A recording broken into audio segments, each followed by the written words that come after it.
अंदर से आवाज़, जिंदा हूँ माँ जी, तो फिर मेरी चाय क्यों अभी तक नहीं आई? कब से पूजा करके बैठी, बुला रही हूँ माँ जी। बहू चाय के साथ भुजिया भी ले आई। सास ने कहा, तेल का खिलाकर क्या मारोगी मुझे? बहू ने कहा, ठीक है माँ जी, ले जाती हूँ। सास ने कहा, रहने दे, अब बना दिया है तो खा लेती हूँ। सास ने भुजिया उठाई और कहा, कितनी गंदी भुजिया बनाई है तूने। बहू, माँ जी मुझे कपड़े धोने हैं, मैं जाती हूँ। बहू दरवाजे के पास छिपकर खड़ी हो गई। सास भुजिया पर टूट पड़ी और पूरी भुजिया खत्म कर दी। बहू मुस्कुराई और काम पर लग गई।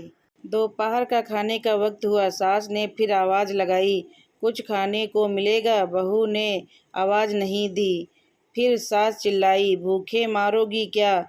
बहू आई, सामने खिचड़ी रख दी। सास गुस्से से, ये क्या है? मुझे इसे नहीं खाना, इसे ले जाओ। बहू ने कहा, आपको डॉक्टर ने दिन में खिचड़ी खाने को कहा है, खाना तो पड़ेगा ही। सास मुंह बनाते हुए कहा, हाँ तू मेरी माँ बन जा। बहू फिर मुस्कुराई और चली गई। आज इनके घर पूजा थी। बहू सुबह 4 बजे से उठ गई।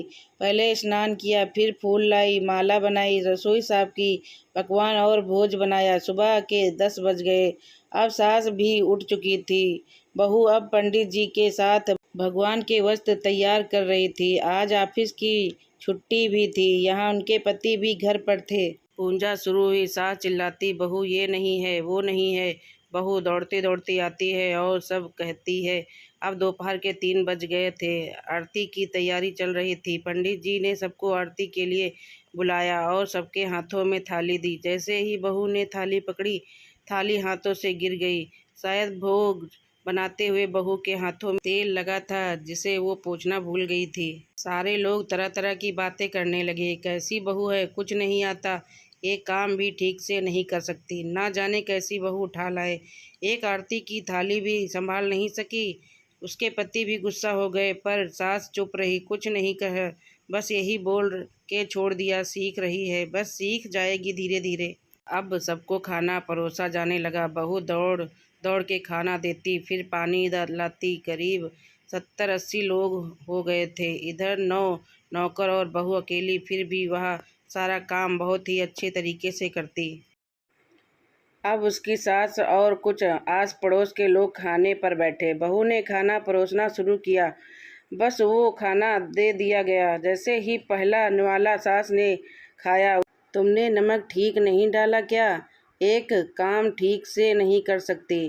पता नहीं मेरे बाद कैसे ये घर संभालेगी? आस पड़ोस वालों को तो जानते ही हो ना साहब, वो बस बहाना ढूंढते हैं, नुक्स निकालते हैं का। फिर वो सब शुरू हो गए, ऐसे खाना है, ऐसे बहू है, ये वो वगैरह वगैरह। दिन का खाना हो चुका था। अब बहू बर्तन साफ करने नौकरानी के साथ लग गई। रात में जगराता का कार्यक्रम रखा गया था। बहू ने भी 1-2 गीत गाने के लिए स्टेज पर चली। सास जोर से चिल्लाई, मेरी नाक मत कटा देना, गाना नहीं आता तो मत गा, वापस आ जा। बहू मुस्कुराई और गाने लगी। सबने उसके गाने की तारीफ की, पर सास मुंह फेरते हुए बोली, इतने अच्छे तो मैं गाती थी जवानी में, तुम्हें कुछ भी नहीं आता। बहू मुस्कुराई और चली गई। अब रात का खाना खिलाया जा रहा था। उसके पति के ऑफिस के दोस्त साइड में ही ड्रिंक करने लगे। उसका पति चिल्लाया, थोड़ा शर्म लाओ। जो सास चिल्लाती, यहाँ दाल नहीं है।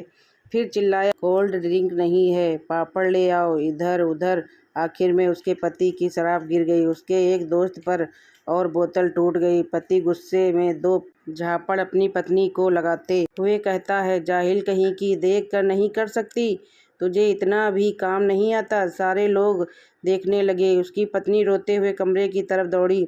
फिर उसके दोस्तों ने कहा, क्या यार, पूरा मूड खराब कर दिया, यहाँ नहीं बुलाया होता, हम कहीं और पार्टी कर लेते। कैसे अनपढ़ गंवार बीबी ला रखी है तूने, उसे तो मेहमानों की इज्जत और काम करना तक नहीं आता, तूने तो हमारी बेइज्जती कर दी। अब आस पड़ोस की औरतों को भी बहाना मिल गया था। वो कहने लगी, देखो क्या कर दिया तुम्हारी बहू ने, कोई काम ही नहीं है।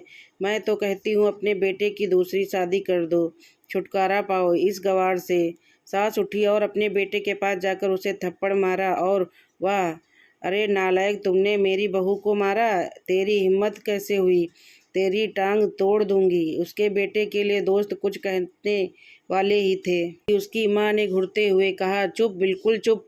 यहाँ दारू पीने आए हो जबकि पता है आज पूजा है और तुम्हें पार्टी करनी है? कैसे संस्कार दिए हैं तुम्हारे माता पिता ने? और किसने मेरी बहू को जाहिल बोला? जरा इधर आओ, चप्पल से मारूंगी। मगर मेरी बहू को किसी ने शब्द भी कहा हो तो? अरे पापी, तूने इस लड़की को बस इसलिए मारा कि वह तेरी शराब टूट गई? पापी, वो बच्ची सुबह 4 बजे से उठी है, घर का सारा काम कर रही है, ना सुबह से नाश्ता किया ना दिन का खाना खाया, फिर भी हंसते हुए सबकी बातें सुनते हुए ताने सुनाते हुए घर के काम में लगी रही।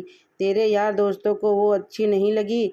जूते से मारूंगी तेरे दोस्तों को जो कभी उन्होंने ऐसा कहा।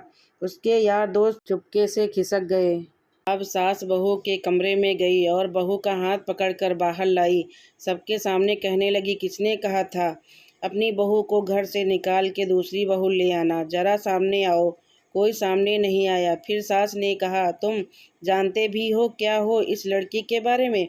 ये मेरी माँ भी है और बेटी भी। माँ इसलिए मुझे गलत काम करने पर डांटती है और बेटी इसलिए कभी कभी मेरे दिल भी भावनाएं समझ जाती है। मेरी दिन रात सेवा करती है, मेरे 1000 ताने सुनती है, एक शब्द भी गलत नहीं कहती, ना सामने ना पीठ पीछे। और तुम कहते हो कि दूसरी बहू ले आऊं? याद है ना छुटकी की दादी, अपनी बहू की करतूत? सास ने गुस्से से पड़ोस की महिला को कहा, अभी पिछले हफ्ते ही तुम्हें मियाँ बीबी भूखे छोड़ घूमने चले गए थे। मेरी इसी बहू ने 7 दिनों तक तुम्हारे घर पर खाना पानी, यहाँ तक कि तुम्हारे पैर दबाने जाती थी, और तुम इसे जाहिल बोलती हो? जाहिल तो तुम सब हो जो कोयल और हीरे में फर्क नहीं जानते। अगर आइंदा मेरी बहू के बारे में किसी ने एक लफ्ज भी बोला तो मुझसे बुरा कोई नहीं होगा, क्योंकि ये मेरी बहू नहीं, मेरी बेटी है। बहू सिसकियाँ लेते हुए फिर कमरे में चली गई। सास ने एक प्लेट उठाई और भोजन परोसा, बहू के कमरे में खुद ले गई। सास को भोजन लाते देखा तो बहू ने कहा, अरे माँ जी, आप क्या कर रही हो? मैं खुद ले लेती। सास ने प्यार से ताना मारते हुए कहा, डर मत, इसमें जहर नहीं है, मार नहीं दूंगी तुझे। तुझे नई सास चाहिए होगी, पर मुझे कभी भी तू ही मेरे घर की बहू चाहिए। बहू ने अपनी सास को रोते हुए गले से लगा लिया। सास भी रो दी पहली बार और कहा, चल खाना खा ले। फिर मजाक करते हुए कहा, फिर मेरे पैर दबाने चले आना, और ये ख्याल मन में मत लाना कि सास पैर दबाने को बोलती है। किसी दिन मैं इसका गला दबा दूंगी, क्योंकि कभी मैं भी यही सोचती थी। दोनों खूब हंसने लगती हैं। कुछ रिश्ते बहुत मीठे होते हैं, बस बातें कड़वी होती हैं। ऐसी कहानी सुनने के लिए लाइक, सब्सक्राइब, शेयर, कमेंट।